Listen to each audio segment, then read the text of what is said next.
சிலை வழிபாடு ஏன் வேதம் எதிர்க்கிறது? எந்த ரூபத்தையும் ஒருவன் சிருஷ்டித்து அதை செய்து ஏன் வணங்கக்கூடாது என்று வேதம் சொல்லுகிறது என்றால், ஒரு மனுஷன் ஒரு சிலையை உண்டாக்கி வணங்குறான்னா அர்த்தம் என்னன்னா, ஆவியா இருக்கிற ஜீவனம் உள்ள நித்திய தேவனை அவன் மறுதலிக்கிறான்னு அர்த்தம். மறுதலிக்கிறான்னு அர்த்தம். மனித வடிவில் கடவுளை செய்யறதும் பைபிள் எதிர்க்குது. பறவை வடிவில், மிருகங்கள் வடிவில், அழிவுள்ள பிராணிகள், அது என்னவானா இருக்கலாம், என்ன பிராணியா இருக்கலாம், ஊர்ற பிராணியோ பறக்கிற பிராணியோ என்ன பிராணியாவனா இருக்கலாம்.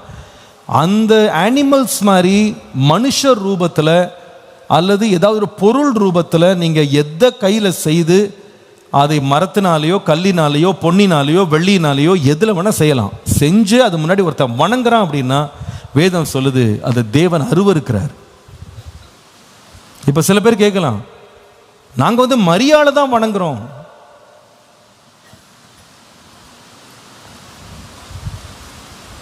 வேதம் அதற்கு ஏதாவது ஆமோதிக்குதா வணங்கலான்னு சொல்லி?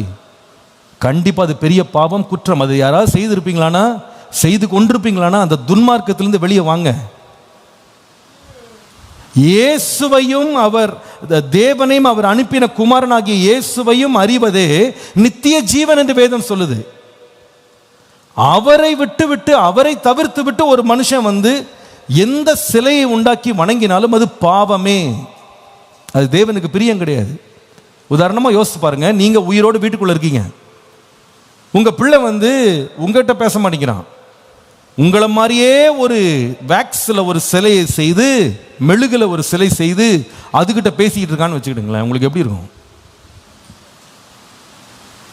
அதுக்கு சாப்பாடு ஊட்டுறான், அதுக்கு பால் ஊத்துறான், அதுக்கு அவன் பூஜை செய்யறான், அதுக்கு முன்னாடி விழுந்து வணங்குறான், நீ தான் என்ன உண்டாக்குன. நாம் அதை ஆமோதிப்போமா, ஒத்துக்கொள்வோமா? நான் சொல்ல, நான் இங்க உயிரோடு இருக்கேன்பா, நான் உயிரோடு இருக்கும்போது நீ ஏன் என்ன போலவே நீ சிலை செஞ்சாலும் அது அங்கீகரிக்கப்படாதது. ஆண்டவரை கோபமூற்ற பாவத்தில் பெரிய பாவம் என்னன்னா சிலை வழிபாடு. அதனால ஒருவேளை இன்றைக்கு தெரியாம நீங்க அதை செஞ்சிருக்கலாம், அறியாம செஞ்சிருக்கலாம். நான் உங்களுக்கு சொல்லுகிறேன், நாம கையினால் செய்த சொரூபங்களை நாம் ஆராதிக்க வேண்டிய அவசியம் இல்லை. ஏனென்றால் நம்ம எவ்வளவு அழகாக சொரூபங்களை நம்ம வடிவமைத்தாலும் அது கண்ணு வைக்கலாம், ஆனால் அந்த கண்ணு பார்க்காது.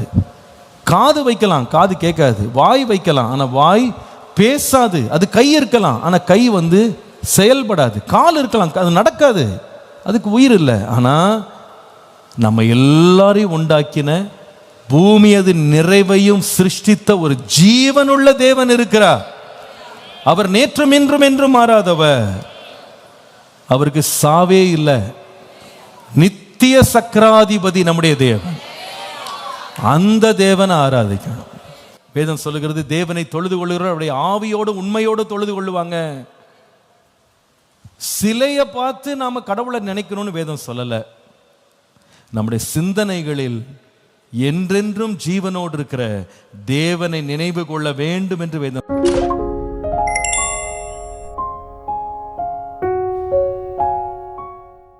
சொல்லுகிறது.